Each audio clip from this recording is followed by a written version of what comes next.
telecom sector, there's an industry which really has been driven, hasn't really had to work for its customers in some ways. The technology itself has been prevalent. The product has sold. And acquiring customers has been the name of the game. How do we acquire customers to the Orange brand, to T-Mobile, to 3? And actually, we haven't had to do much as a relationship because people just have the phone and they want the next piece of technology. We've made a lot of money on the back of that, and actually we can afford to give that away to try and keep customers at the end of the relationship.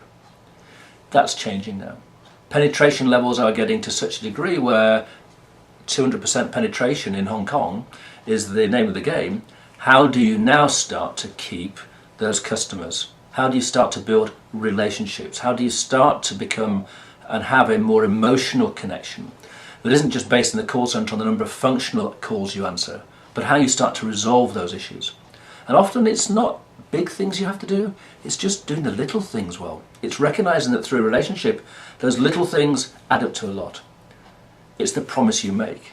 It's the reason why I came to your brand. But it's hard. It's hard for telecoms companies because they've actually grown around the nature of the business, the functions, the silos, the different types of activity the company has had to do.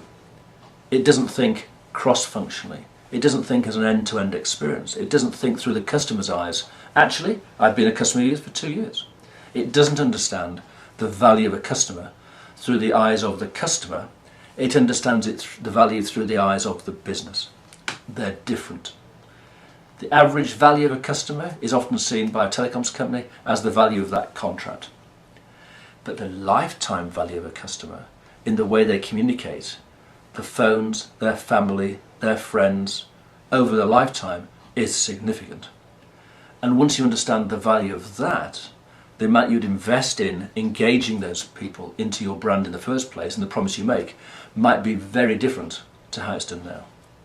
And that's the challenge for telecoms, is moving beyond acquisition and retention and looking at how you build relationship and structuring your business to be able to deliver emotional relationships consistently to differing customer groups.